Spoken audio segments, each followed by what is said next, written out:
जयमसी तपाईहरू सबै श्रोता मित्रलाई म जयमसी अभिवादन टक्राउन चाहन्छु।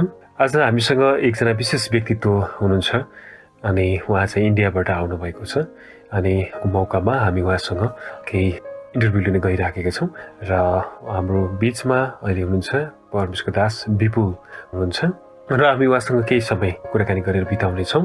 म उहाँलाई स्वागत गर्न चाहन्छु। आपको स्वागत है। आमेन आमेन। Yes, praise God. यीशु मसीह के नाम से आप सभी को जय मसीह की। जो रेडियो गुड न्यूज़ एफएम पे आप सुन रहे हैं और मैं विश्वास करता हूं कि आप विश्वास में बढ़ते होंगे और वचन और आत्मा में भी बढ़ते होंगे। जी, मेरा नाम विपुल भरखड़ा है। मैं मुंबई इंडिया से हूं। मैं इवेंजलिस्ट की सेवा करता हूं भारत के अलग अलग स्टेट्स में।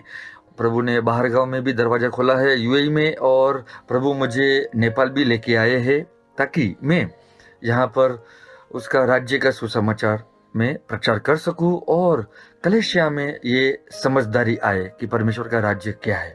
मेरा परिचय ये है कि मैं एक हिंदू परिवार से आया। मेरा फेथ जो है वो मतलब पहले हिंदुओं में था, बट लेकिन जैसे मेरी वाइफ ने मुझे बाइबल दिया तो मैंने फिर बाइबल पढ़ना शुरू किया और मैंने 6 महीना मैंने बाइबल पढ़ी 2 बार, मैथ्यू से लेके जूड तक। 6 महीने पढ़ने के बाद मैंने मेरी वाइफ से कहा कि हम चर्च में शादी करेंगे। तो इस प्रकार मतलब मेरे जीवन में कुछ बदलाव आया और ये समझ आई कि यीशु ही मार्ग है, सत्य और जीवन है और यीशु के जैसा कोई नहीं मरा क्रूस पे। तो ये बदलावट आई और फिर मैंने यीशु मसीह में विश्वास किया। हालांकि जब मैं रोमन कैथोलिक हो गया तो लेकिन कुछ आत्मिक जीवन नहीं थी और मेरा जीवन तो थोड़ा बहुत बदला, लेकिन मतलब पूरी तरीके से नहीं बदला। और वैसे ही मैं ड्रिंक्स लेता था और शॉर्ट टेम्पर्ड था और फिर 3 इयर्स मेरे लाइफ में जॉबलेसनेस आया, मतलब मुझे नौकरी नहीं मिली। 3 साल बहुत स्ट्रगल किया, फाइनेंशियल प्रॉब्लम आया, बैंक लोन था, तकलीफों से गुजर रहा था। और उसी वक्त एक भाई मेरे जीवन में यीशु मसीह का सुसमाचार लाता है और फिर जब मैं छोड़ा नहीं और फिर वचन में मैं जब विश्वास करने लगा तो एक आशा आई कि सचमुच प्रभु महान है। और फिर एक जगह पे मुझे मेरा इंटरव्यू हो गया और फिर वहाँ से भी मुझे यूएस की वीज़ा अप्लाई करने को कहा, लेकिन मेरी वीज़ा रिजेक्ट हो गई। और फिर मैं दुखी भी हो गया था कि मैं एक आशा आई थी कि मतलब कि मुझे अभी नौकरी मिल जाएगी क्योंकि यूएस वीज़ा भी मिल जाएगी, लेकिन मेरी वीज़ा रिजेक्ट हो गई। और फिर उसी दिन मैं जब भी ड्रिंक्स ले रहा था तो मेरी वाइफ ने कहा कि जिस दिन तुम ड्रिंक्स छोड़ोगे, शराब छोड़ोगे, तो हमारे जीवन में परिवर्तन आएगा। तो मैंने कहा तुम्हारा काम करो और मुझे आराम से पीने दो। और उसी वक्त मुझे क्या हुआ पता नहीं, 2 पैक पीने के बाद मेरे हृदय में एक परिवर्तन आया और मैं शराब की बोतल लेकर सीधा मैं टॉयलेट में फेंक दिया।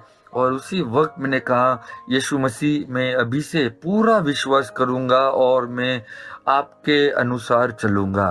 तो ये मेरे जीवन में बदलावट आया। फिर दूसरा दरवाजा 1 हफ्ते के अंदर खुला जहाँ पे कंपनी ने मेरा इंटरव्यू लिया, फिर वापस मेरे को वीज़ा अप्लाई करने को कहा, लेकिन फिर से दोबारा मेरी यूएस वीज़ा रिजेक्ट हो गई। अब मेरे पास वचन भी थे और विश्वास में मैं थोड़ा बढ़ भी रहा था, लेकिन प्रभु ने अद्भुत काम किया। जैसे मेरी वीज़ा सेकेंड टाइम रिजेक्ट होने के बावजूद भी प्रभु ने मेरे को वही कंपनी में अच्छी सी नौकरी मिली, लेकिन ये सब प्रोसेस में हुआ। हालांकि कई बार हम हमारे हिसाब से सोचते हैं लेकिन हम प्रोसेस में नहीं जाते, और जब प्रोसेस में जाएंगे तो हम उसमें विश्वास में ट्रेंड होते हैं, धीरज में बढ़ते हैं और अद्भुत कार्य होता है प्रभु यीशु मसीह का। तो 4 महीने के अंदर प्रभु ने मुझे वही कंपनी में जब नौकरी दी और मैंने जहाज में मर्चेंट नेवी में नौकरी करता था, शिप पे, जहाज पे। तो प्रभु ने अद्भुत कार्य किए वहाँ पे मेरे जीवन में और मुझे नौकरी जब मिल गई तो मैंने 2 कॉन्ट्रैक्ट मारे, प्रभु की महिमा करता रहा और बाइबल और पढ़ते गया। और फिर इच्छा ये थी कि मैं प्रभु की सेवा करूं। और मैंने जब 2 कॉन्ट्रैक्ट मारने के बाद मेरा कर्जा विर्जा सब मैंने भर दिया प्रभु की दया से। तो ये डिजायर था, ये इच्छा थी कि प्रभु की सेवा करूं और लोगों का जीवन बदले। और फिर उस समय में रोमन कैथोलिक था, लेकिन सेवा कर रहा था। लेकिन जैसे जैसे मतलब प्रभु ने वचन दिया और उस वचन के ऊपर मैंने डिसीजन लिया बाइबल में से, और फिर मैंने मेरी नौकरी छोड़ दी मर्चेंट नेवी की, और फिर मैं फुल टाइम आ गया, प्रभु की सेवा कर रहा हूँ अलग अलग स्टेट्स में जाके। और उस समय मैं रोमन कैथोलिक था, लेकिन फिर मैं 8 साल पहले मैं रोमन कैथोलिक चर्च से बाहर आ गया, क्योंकि मुझे जैसे जैसे पवित्र आत्मा ने अगुवाई दी सच्चाई के अनुसार चलना है, तो मैंने और मेरी वाइफ ने, मेरे 2 बच्चे, we all are born again spirit filled, और हम लोग ने डिसीजन लिया कि हमको प्रभु को प्रसन्न करना है, हमें यीशु मसीह को प्रसन्न करना है, हमें किसी मनुष्य को प्रसन्न नहीं करना है। फिर हम सब बाहर आ गए और उसी परमेश्वर ने हमें छोड़ा नहीं। सेवा तो 0 हो गई थी, क्योंकि मैं बहुत प्रचार कर रहा था अलग अलग स्टेट्स में जाके, लेकिन फिर जब सेवा जो मिनिस्ट्री थी प्रभु की वो 0 हो गई। लेकिन फिर उस दरमियान प्रभु ने एक ब्रदर को भेजा, जो उन्होंने हमें स्पिरिचुअलिटी में लेके गए, और राज्य का सुसमाचार जब आया प्रभु का, तभी मैंने ग्रहण किया, और फिर मैं और गहराई में जाते गया, वचन को ग्रहण करने लगा। प्रभु ने समझदारी खोली और हृदय में ये विश्वास है कि सचमुच परमेश्वर का राज्य ही महत्व की बातें है। तो ये जब राज्य का सुसमाचार आया, मुझे बहुत सारी चीजों को छोड़ना पड़ा, क्योंकि राज्य में प्रभु हमें मैच्योर्ड सन्स एंड डॉटर्स बनाना चाहता है। और फिर मैंने बहुत सारी चीजें छोड़ दी, जो कुछ सीखा इतने सालों में, वो बहुत सारी चीजों को मतलब क्या बोलते, सीखी हुई बातों को भी मुझे छोड़ना पड़ा, ताकि मैं सब कुछ परमेश्वर के राज्य का वचन का भेद, परमेश्वर का राज्य जो पिता का हृदय है, वो मेरे हृदय में जलने लगा। और फिर मैं शुरू किया प्रभु की दया से राज्य का सुसमाचार सुनाना। 7 साल से मैं परमेश्वर का राज्य का सुसमाचार सुनाता हूँ। इंडिया में प्रभु ने दूसरे दरवाजे भी खोले, आंध्र प्रदेश, महाराष्ट्र में भी, हैदराबाद में भी, पंजाब में भी, और प्रभु ने यूएई में भी दरवाजा खोला था कि मैं जहाँ पर भी गया राज्य का सुसमाचार से शुरू किया। प्रभु ने नेपाल में भी दरवाजा खोला, और मैं यहाँ पर इस वक्त भी वही कर रहा हूँ, जो परमेश्वर का राज्य का सुसमाचार कलेशिया में आना चाहिए। मैंने बहुत भिन्न भिन्न चर्चिस में देखे, जैसे तेलुगु चर्चिस है, पंजाबी चर्चिस है, नेपाली चर्चिस भी देखे, पाकिस्तानी चर्चिस भी देखे, लेकिन राज्य का सुसमाचार उनके अंदर नहीं है। हम मतलब कुछ शब्द लेते, कुछ वचन लेते हैं, लेकिन परमेश्वर का राज्य क्या है, परमेश्वर का राज्य में आप और मैं कौन है, परमेश्वर का राज्य कहाँ पर है, तो ये सब कुछ प्रभु ने मुझे वचनों के द्वारा मतलब सिखाया, समझाया, और मैं वही कलेशिया में देता हूँ। प्रभु कलेशिया को बहुत प्यार करता है, क्योंकि कलेशिया प्रभु का शरीर है। उसने अपना लहू बहाकर खरीदा है, ताकि हम उसके प्लान और पर्पस को समझे। और फिर जैसे पौलुस को यीशु मसीह ने ये सिखाया, प्रेरित अध्याय 28 वचन 30 और 31 में, कि पौलुस अपने भाड़े के घर में रहता था 2 साल, और बिना किसी के रोक टोक वो परमेश्वर के राज्य का और यीशु मसीह के बारे में वो लोगों को बताता रहा। तो हमारे जीवन में जब परमेश्वर का राज्य का सुसमाचार जब आता है, तो अवश्य है कि हमें ग्रहण करना जरूरी है। शुरू होता है राज्य का सुसमाचार प्रेरित 1:3 में। यीशु मसीह आकर कहते हैं, वो 40 दिन अपने शिष्य को दर्शन देता रहा, इनफेलिबल प्रूफ्स के साथ, चिन्ह चमत्कारों के द्वारा वो उन्हें ये सिखाता रहा 40 दिन तक परमेश्वर के राज्य की बातें। तो आप सोचिए, यीशु मसीह 3.5 साल राज्य की बातें सुनाते हैं, चारों सुसमाचार में, डायरेक्टली अथवा इनडायरेक्टली, और जो पैरेबल्स भी है तो वो भी प्रभु सिखा रहे।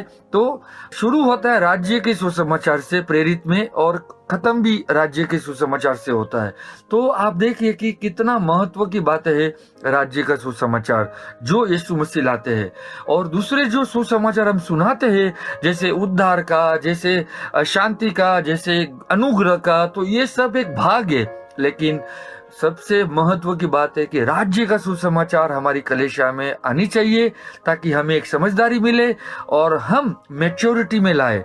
लोग उद्धार तक सीमित है, लोगों को उद्धार मिल गया तो वो समझते हैं कि बस हमें स्वर्ग का टिकट मिल गया है।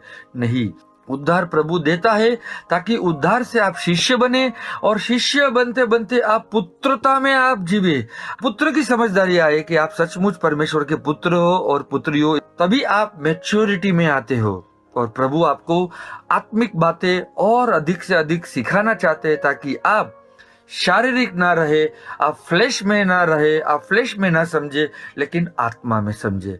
तो ये प्रभु का वचन जब मेरे हृदय में आया और उसी वक्त से एक अग्नि के जैसे मेरे हृदय में जल रहा है और जहां पर भी मैं जाऊं परमेश्वर का राज्य सुनाऊं। लूक अध्याय 4 वचन 43 में प्रभु स्वयं कहते हैं कि मुझे इसलिए भेजा गया, मुझे किस लिए भेजा गया, मुझे इसलिए भेजा गया कि मैं अन्य शहर में भी परमेश्वर का राज्य सुनाना अवश्य है।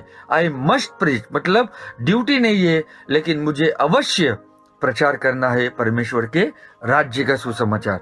जो यीशु मसीह का विजन और मिशन था, परमेश्वर का राज्य का सुसमाचार सुनाना, वही विजन और मिशन प्रभु ने मुझे दिया है ताकि मैं जहां पर भी जाऊं राज्य का सुसमाचार सुनाऊं और कलीसिया को एक सिंपल तरीके से वो समझे कि राज्य क्या है। और फिर क्राइस्ट की बातें, क्योंकि दो जगह मतलब फिर हम जब पत्र पढ़ते हैं तो वहां पर बताया जाता है कि मसीह के भी भेद है, जैसे राज्य के भेद है मत्ती 13 में, वैसे हम पत्र में भी पढ़ेंगे तो वहां पर हमें मसीह के भेद भी की बातें भी सुनाता है प्रभु। तो mysteries of the kingdom and the mysteries of Christ are very very important, वो बहुत ही महत्वपूर्ण की बातें है कलीसिया में। तो ये मेरा इंट्रोडक्शन है कि ये मतलब ये गवाही है कि प्रभु ने मुझे एक ट्रांजिशन पीरियड में बाहर निकाला और फिर राज्य का सुसमाचार दिया। तो मैं जहां पर भी दरवाजा खुलता है वहां पर मैं राज्य का सुसमाचार और मसीह की भेदों की बातें मैं सुनाता हूं। तो ये मेरा इंट्रोडक्शन है। Praise Jesus, God bless you. अच्छा, आप राज्य के सुसमाचार प्रचार कर रहे हैं इन दिनों। Yes. And how your ministry is running? प्रभु की जो सेवा दी है वो मिनिस्ट्री इंडिपेंडेंट है और मैं 16 साल से प्रभु की सेवा कर रहा हूँ, इंक्लूडिंग मतलब रोमन कैथोलिक के टाइम पे भी मैं जो सेवा कर रहा था, लेकिन राज्य का सुसमाचार का समझदारी नहीं मिला था। लेकिन ऑल ओवर मतलब टोटल मैं 15-16 साल से मैं प्रभु की सेवा कर रहा हूँ और राज्य का सुसमाचार सुना रहा मैं जो सुना रहा हूँ वो ऑलमोस्ट 7 साल से है। आमीन। और ये राज्य के सुसमाचार सुनने को कितना महत्वपूर्ण है?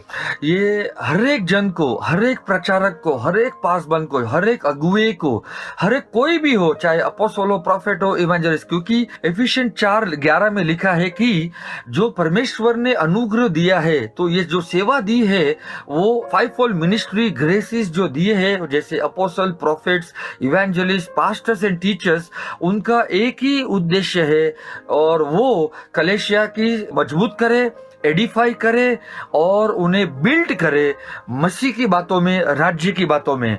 और वचन 13 बहुत ही है कि God's intention is that all should come in the fullness of the stature of Christ, मतलब हम मसीह के परिपूर्णता में आ जाए और हम ये लोगों को मतलब परफेक्ट बनाए, लोगों को सिद्ध करे ताकि लोग इधर उधर की शिक्षणों में ना भटके।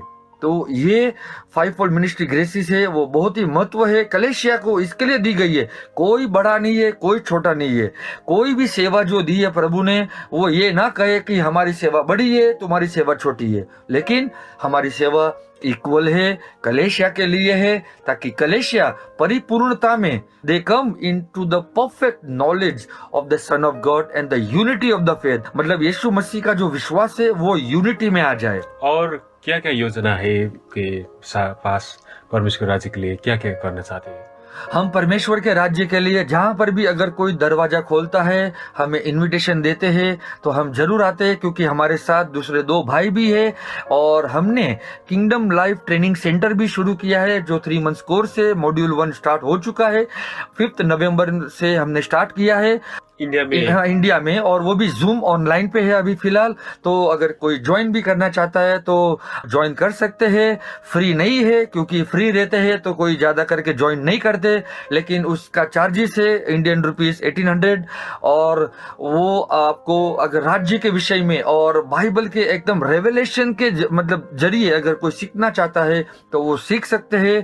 क्योंकि कई बार होता है मतलब बाइबल थियोलॉजी रहती है, लेकिन वो एक इंफॉर्मेशन वे से है। लेकिन जो प्रभु ने मतलब जो ये शिक्षण दिया है, और हम 3 ब्रदर जो साथ में आए, तो वो एक रेवलेशन के जरिए हम प्रचार करते हैं, ताकि लोगों को परमेश्वर का उद्देश्य समझ में भी आए, और कलेशिया स्पिरिचुअल मैच्योरिटी में या ग्रोथ में कैसे बढ़े वो हम प्रस्तुत करते हैं, ताकि लोग जुड़े हमारे साथ। और हम ये भी है कि हम, जैसे कि मैं एज एन इवेंजलिस्ट सेवा करता हूँ, हमारे दूसरे 2 भाई है वहाँ पर एक जॉब करते हैं और उनका एक चर्च भी है, तो वो कई बार नहीं भी आ सके, लेकिन मैं जो हूँ इवेंजलिस्ट, और वो भी आ सकते हैं। अगर हमें इनविटेशन देते हैं अपनी कलेशिया में, तो हम अवश्य आएंगे। आपकी कलेशिया के लोगों को, लीडर्स को, और जो लोग मतलब सचमुच भूखे और प्यासे हैं, सीखना चाहते हैं, तो हम आकर ट्रेन भी कर सकते हैं।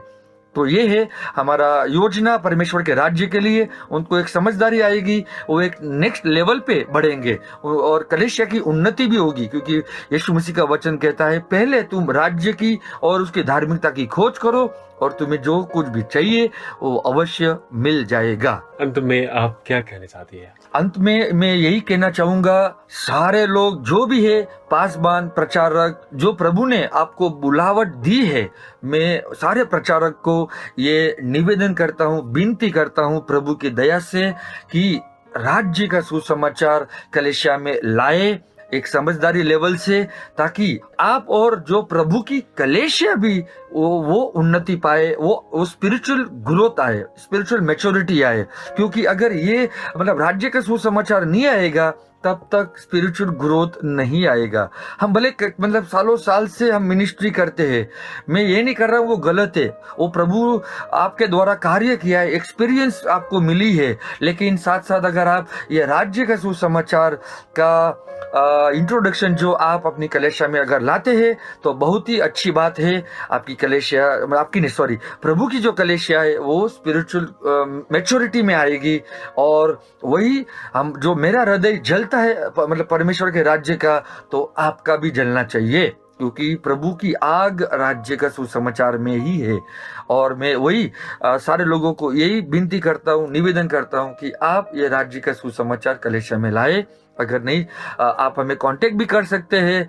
तो अवश्य है कि हम वहां पर आकर और अधिक से गहराई में आकर राज्य का सुसमाचार और मसीह के विषय में, उसके भेदों के विषय में हम जानकारी दे सकते हैं।